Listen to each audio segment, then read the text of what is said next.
Okay. We should be at this point. We're not familiar enough to know completely what's going on. All right, this is a brand new course, and it's called Astrology, Psychology, Mysticism. This is the first time in about 40 years that I'm taking a shot at an advanced course. I need an advanced course in recording too, I guess.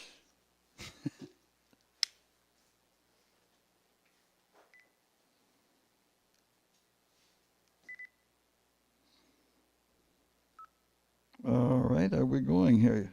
Can't, yes, we are. Okay. I think we are. Yeah. All these guesses about things.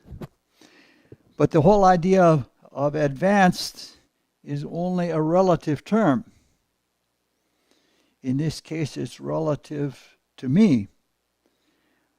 And I'm not really a technical person. I don't get too deeply into technicality. So even though it's an advanced course for me, it may not be an advanced course for the world. I'm much more interested in understanding people than I am in going to all kinds of little techniques and technical things of going about, ways of going about things. The only time I go into technicality is to get more and better understanding, not just to, satisfy curiosity or something like that. When we do go into technicality, which will be toward the end of this course, it'll be heavily technical. It'll be all pretty much classical astrology, middle of the road astrology, and nothing too exotic or anything like that. There are some very advanced technical astrologers, and some of them are pretty good, but certainly not all of them. I have a friend that lives out in the Los Angeles area, and she belongs to 3 different astrological societies. And she goes to their meetings regularly. And so she knows most of the main astrologers in Los Angeles. And she's amazed at how complicated and intricate and complex that they can do things with astrology. And they do it with or without a computer. And then she is flabbergasted when she says that some of those same people that can pick out this or that in a very hard work to get to them, some of those same people cannot read a horoscope. They substitute technicality for understanding. Astrology is ruled by Neptune, and so you would expect that it does attract some strange people. And some of those people substitute astrology for real life. Neptune abstractly rules the 12th house. And the 12th house is a house not only of being away from things, sometimes it is the house of escapes. And Neptune is very often an escapist planet. And I have a very Neptunian nature. I have Neptune conjoined the ascendant. And for a large part of my life, I escaped into card games. Instead of having a real life, because I was a social misfit, I would play cards. And each dealing of cards, each game was like a little incarnation all in itself. And it was fascinating, and it had its tension and its drama and all of that. But it wasn't real life. In fact, I had a terrible thing. I'd play cards from afternoon on until the student union at the University of Arizona closed. Then I'd go out drinking. And then I'd fall asleep and sleep through all of my classes and then go back to the student union and play cards. I did that all the time. In Los Angeles, there's an astrologer that both my friend and I like. He is a very, very technical man, and he has a pretty good understanding usually. He does a lot of rectification, and rectification is called the art of educated guessing, because you never know for certain. In rectification, you take a bunch of events from a person's life, especially unchangeable events like deaths or things like that, and you work back until you find a time that by normal progression methods, they coincide with the same time, and then that gives you the exact time of birth. Some people can get it down to seconds, and he does a lot of that, and he has interesting things to say. I had a conversation with him a few years ago, and being in Los Angeles, he has to deal with the other stars, the celebrity stars, and he says that's really interesting what happens with them. They're tough to deal with. He said that on one hand, they don't want you making a big fuss over them, but they get their nose out of joint if you don't recognize them as stars.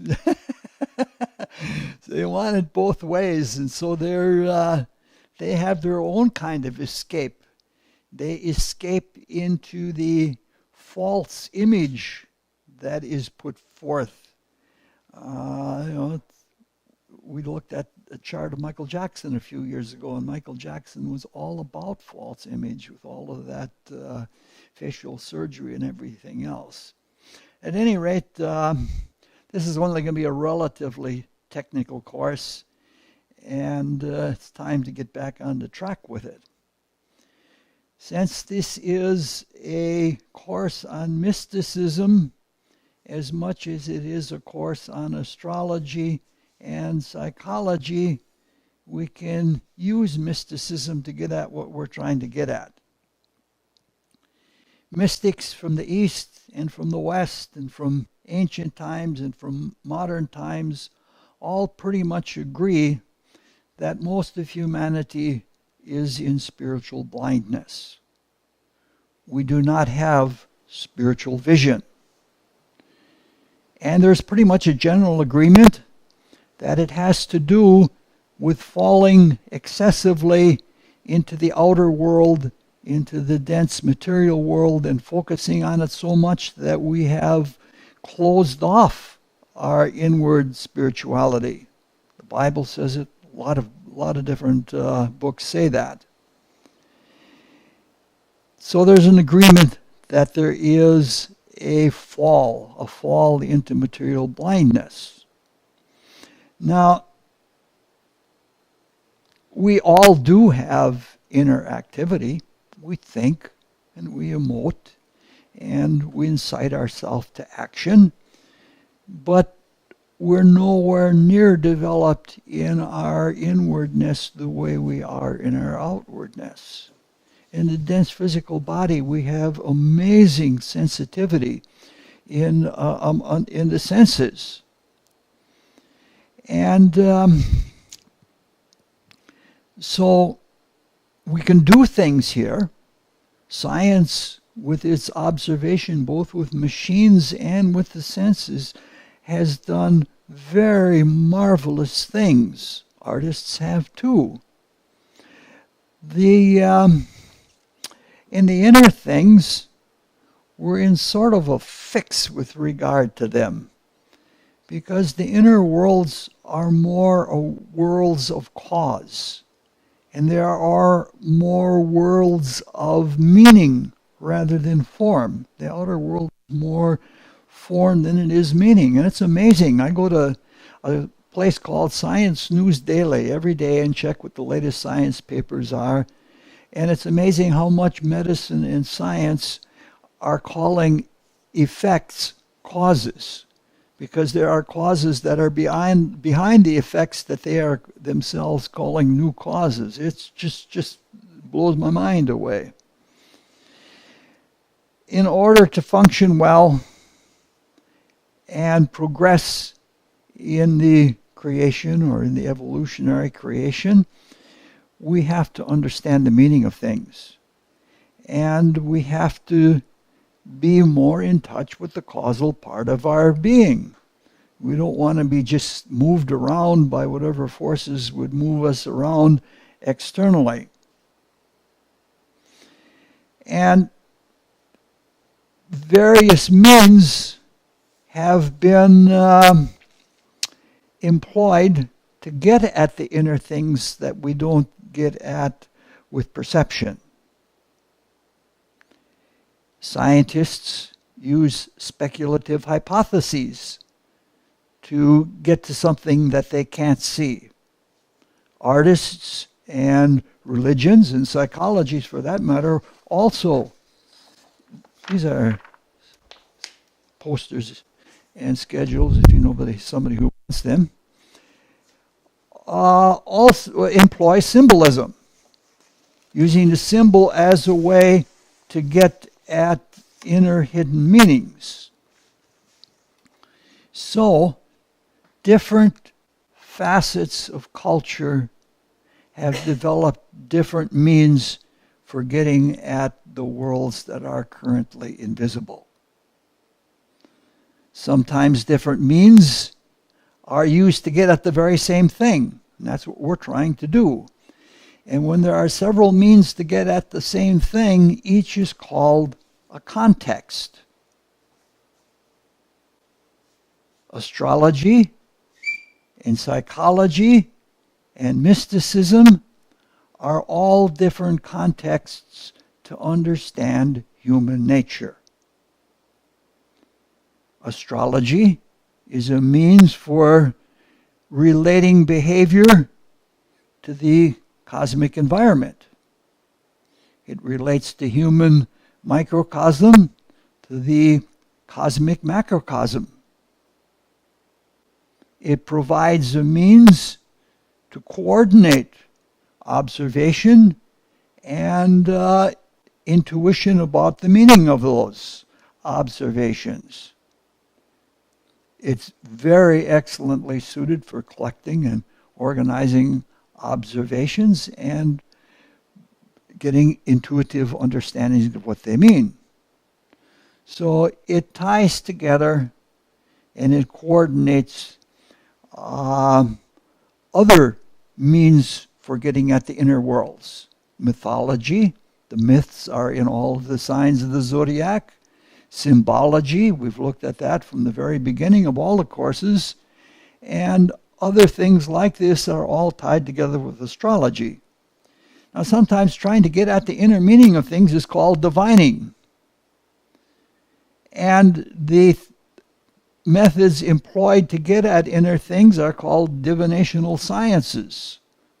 And among the divinational sciences, astrology is always considered to be the most general and the most comprehensive of all, because it's about the whole cosmos, everything that's in the cosmos.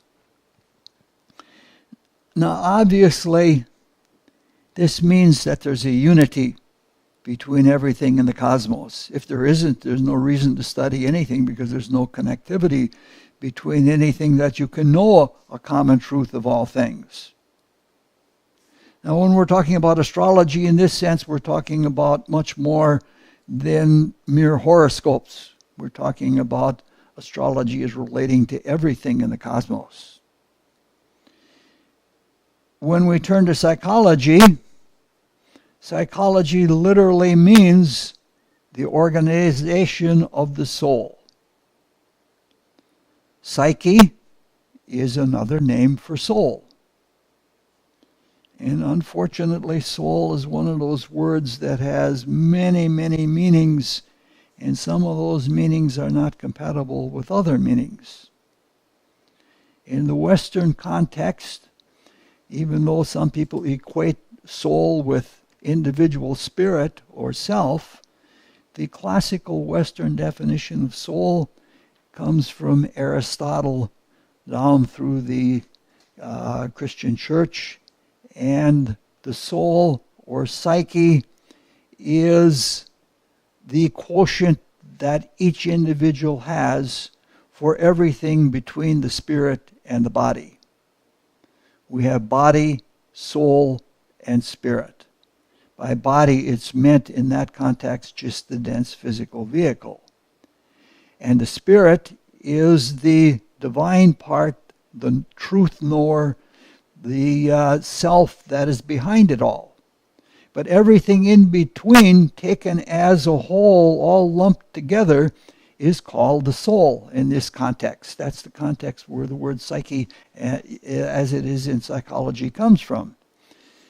This means that the soul has energy and vitality, and it has emotions, and it has desires and feelings, and it has thoughts, various kinds of thoughts.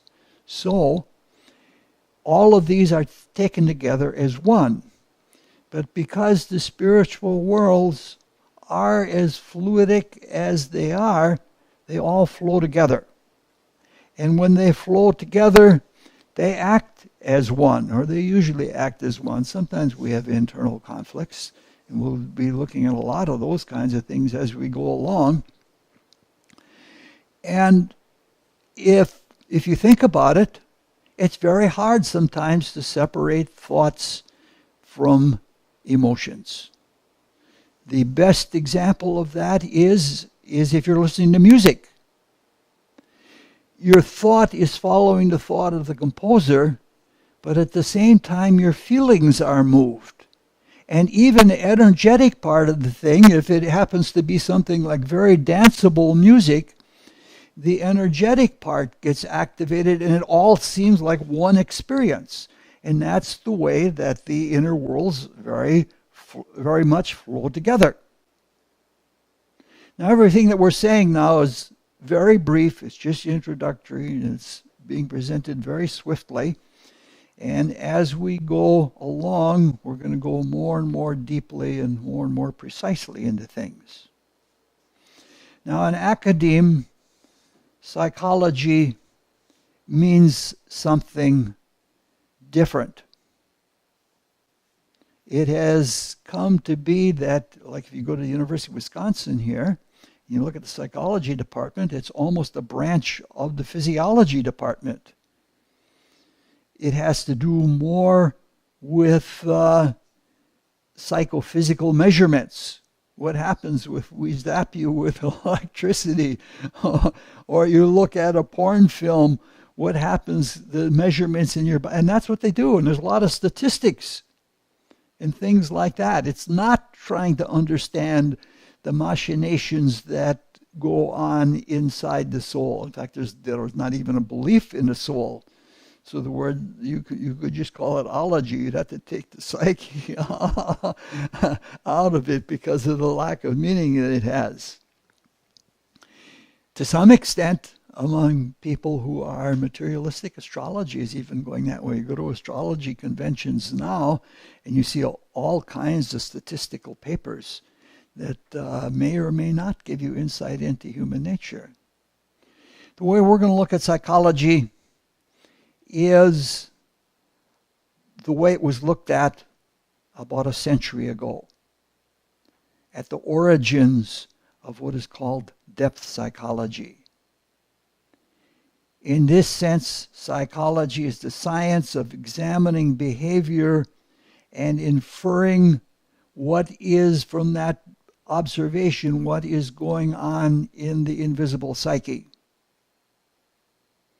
Now, when we use words like behavior, we have to be very careful. We do not mean a behavioral phenomenology. A behavioral phenomenology would be that the observations are the reality, nothing more. There's no hidden meaning, nothing like that. It's just, that's the reality. It's sort of a dead outlook of things. Nor do we mean behaviorism. Behaviorism is the school that thinks that if you change the behavior, you change the soul. Sometimes you do, sometimes you don't. Sometimes that applies, and sometimes it doesn't apply at all. What we're going to do mostly is we're going to be looking at the depth psychology of Sigmund Freud and Carl Jung. And when we do that, we recognize that both of them, I think Jung died, Freud died right after the war, and Jung died, I think, in 1956 or 57, something like that. That doesn't mean that there haven't been improvements on their psychologies. What it does mean, the reason that we're taking them is because their views were large worldviews. And the followers have not enlarged the scope of the worldview. They have filled in more little places. So you're better off looking at Jung and Freud, and rather than trying to look at a whole bunch of little improvements that have been made here and there. We're going to discuss some psychological theory, but it's not going to be exclusively that. We're trying to get at how the psychology or the psychological system, that context, gets at the invisible reality. That's what we're concerned with, is the invisible reality.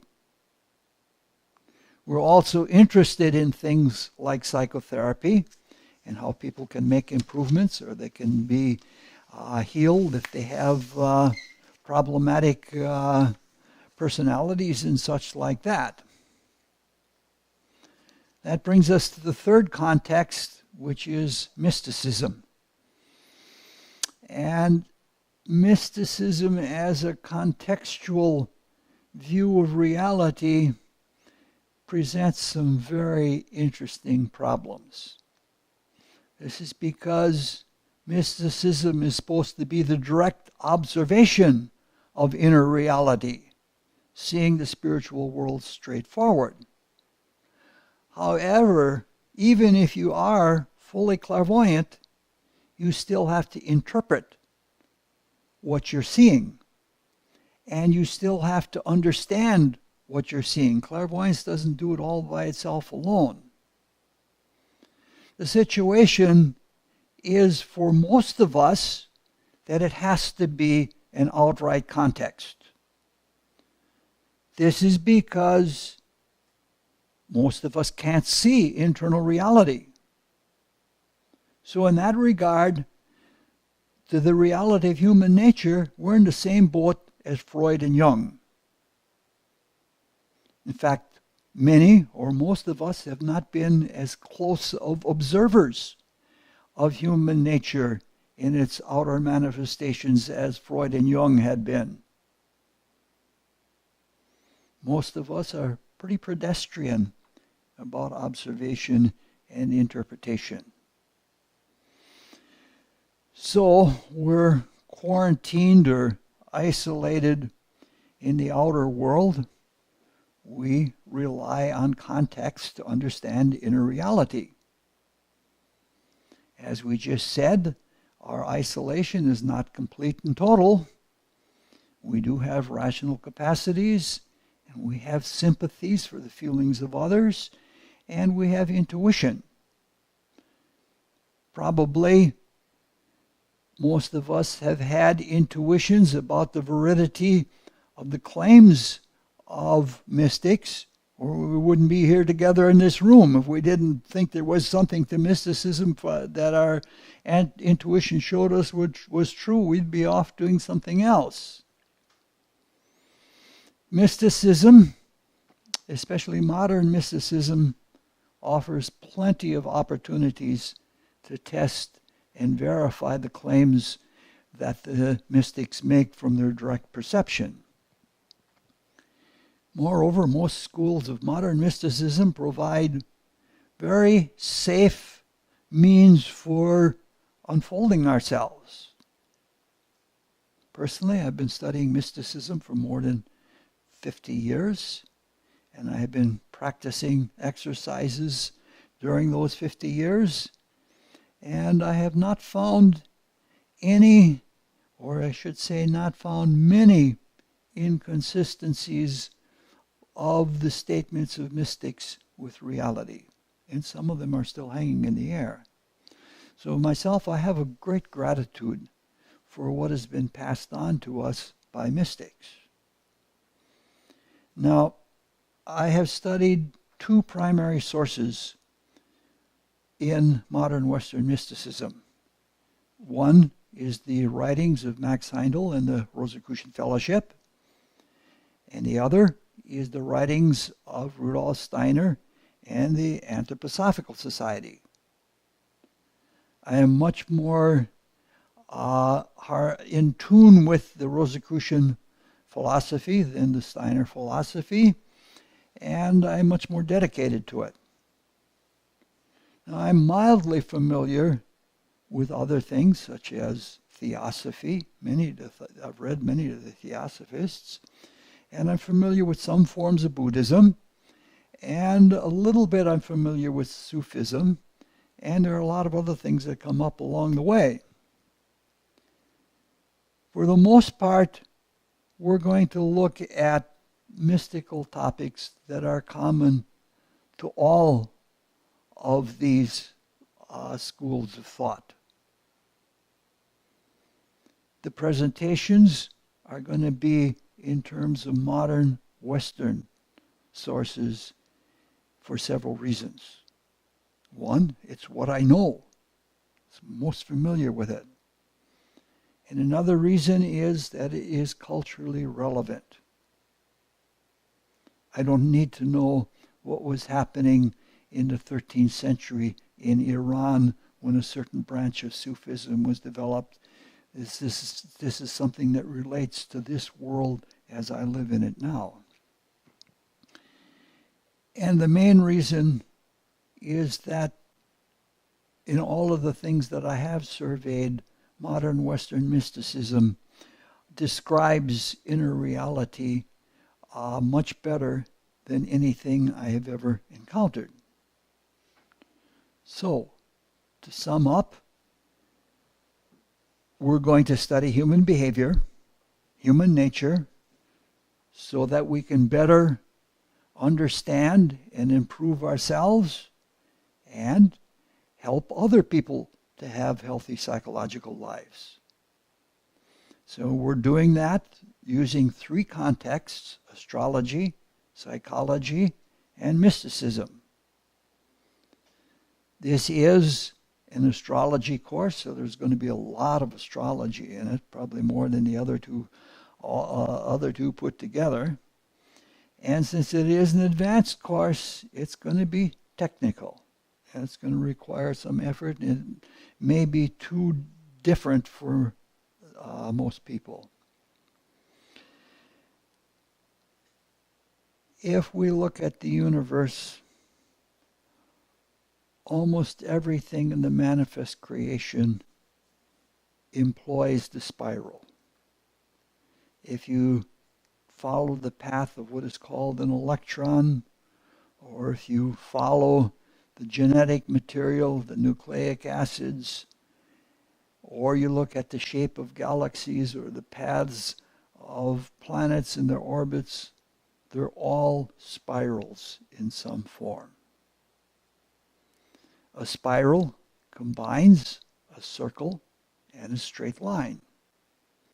And the circle provides for repetition.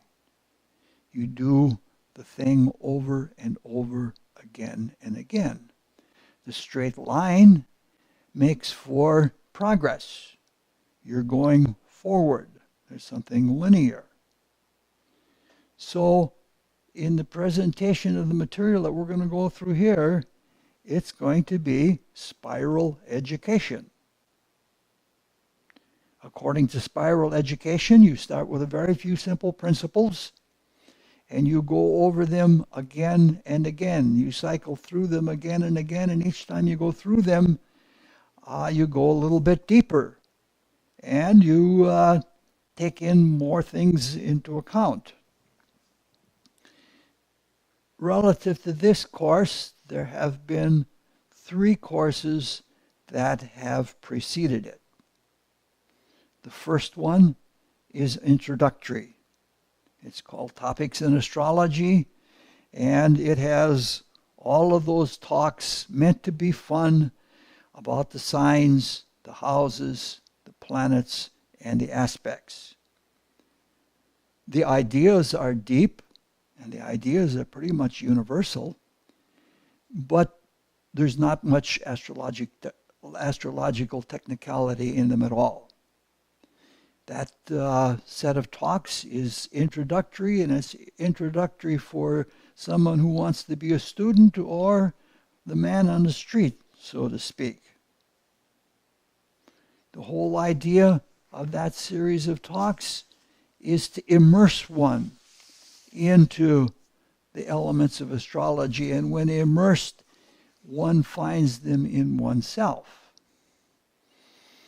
The next course in line is called Astrological Tools and Techniques. Rather than being introductory, it is beginning. And it's beginning to apply and learn astrology through very simple techniques. There are 4 sections in the class. In the first one, a large number of keywords are given. And they're called keywords because each keyword opens the intuition to the astrological meaning of something, to the content. So the keywording begins very simply. It starts with fill-in-the-blank sentences, and you keep putting in new keywords until you find the one that triggers your intuition.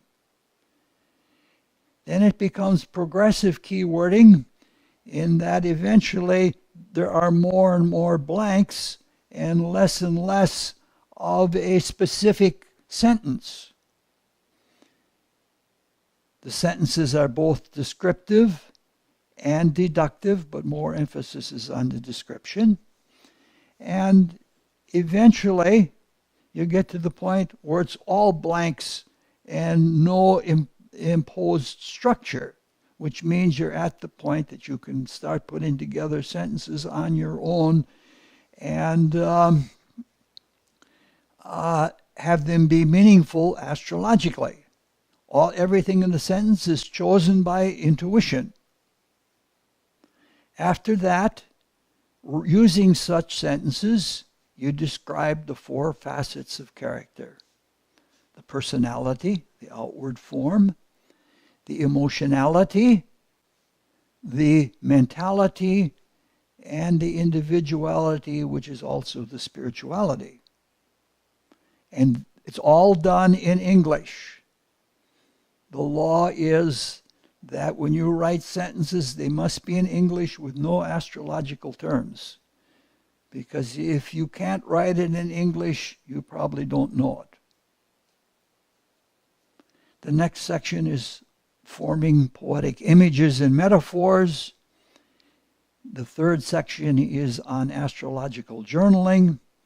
And then there is a section on astrological field trips. The last 2 sections are meant to be observational and inductive. The third course, the one that precedes this one immediately, is called Character Appreciation with Astrology. And it utilizes the horoscopes of 16 famous people. In the most recent presentation of it, it took 10 years to go through it. This one won't take that long, so you don't have to worry. I might even be here in 10 years. This course is the astrological character appreciation with astrology is in 3 sections. The first section looks at all the elements in the horoscope, signs, houses, planets, and aspects in broad. And it draws various character profiles. And from those profiles, we get some idea of the general characteristics of the entire character.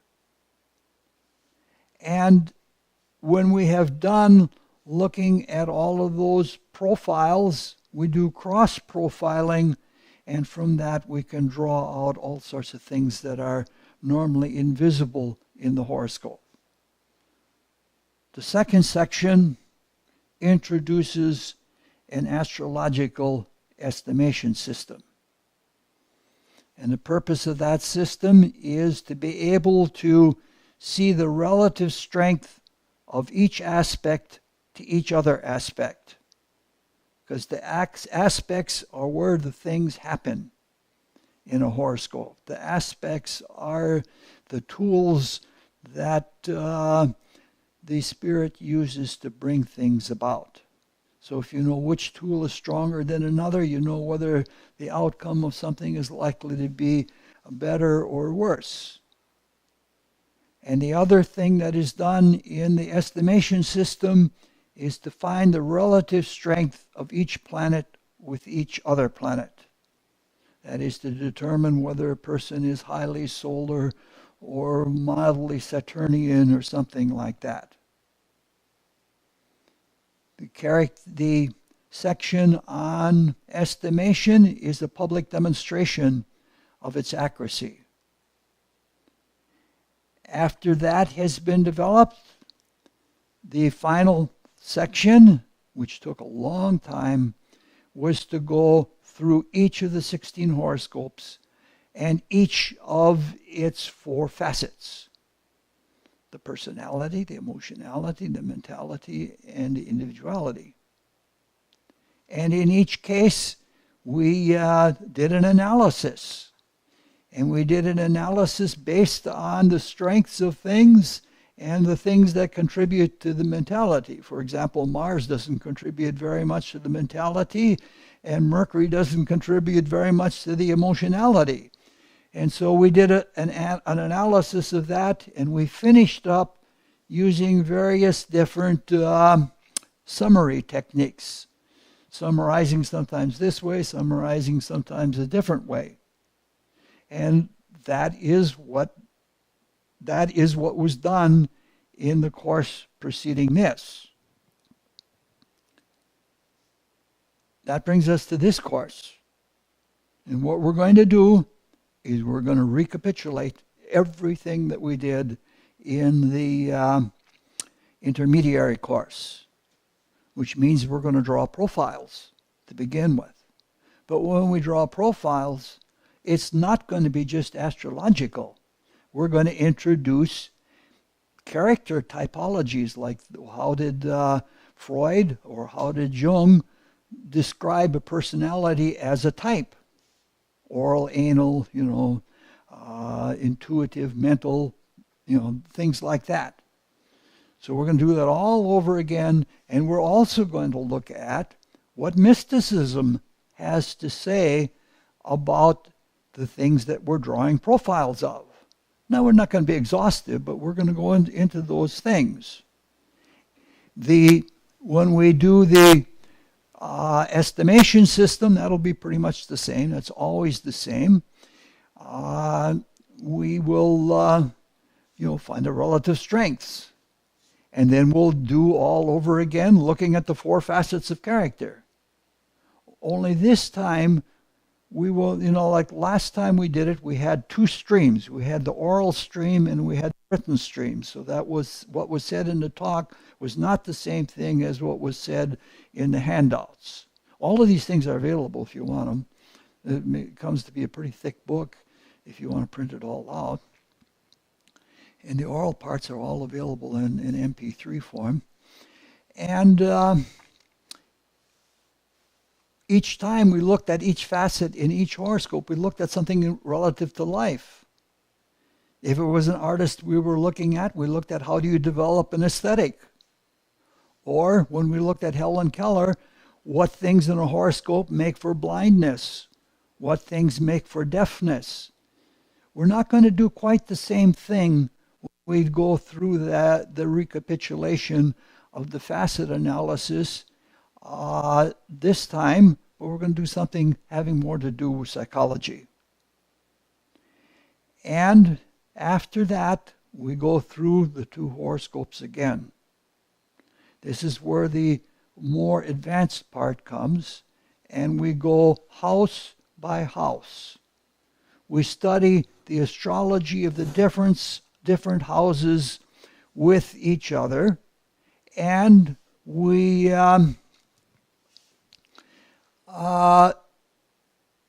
go into ways of telling the strengths of each of the houses relative to each of the other houses. Then we look into the direct and the indirect way of getting it. It's going to be very complicated.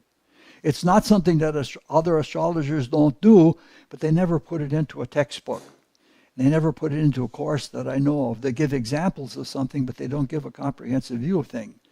So that's going to be an extremely complicated part of things. All right. Now, these are the horoscopes we're going to use.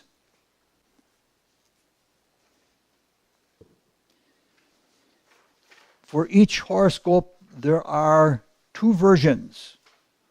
One is extremely simple and extremely large.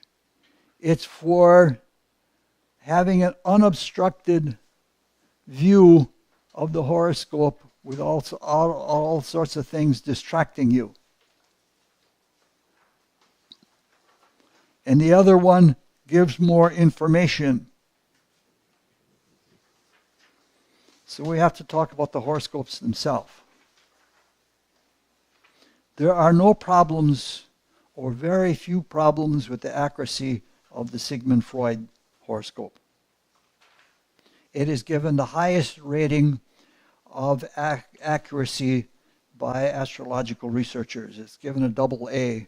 I think sometimes there are AAAs, but the Freud chart is a AA chart. And the reason it's so accurate is because they have a photocopy of an insert into the family Bible. And they have checked all of the legal records.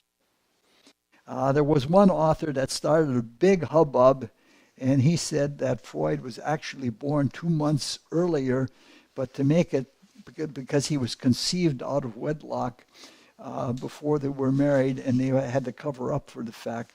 But the historians have demolished that theory altogether. So the Freud chart is very good. The historians back that one. The historians and astrological researchers. The time for Carl Jung is a matter of more controversy. It's almost silly in controversy. It's given a C rating rather than a AA. The time that is used in the copies that we have is from a book about his life and works by his daughter Gret.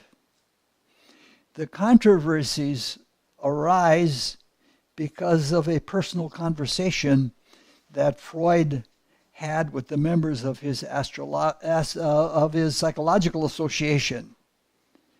And he said, I was born when the last rays of the setting sun lit the room.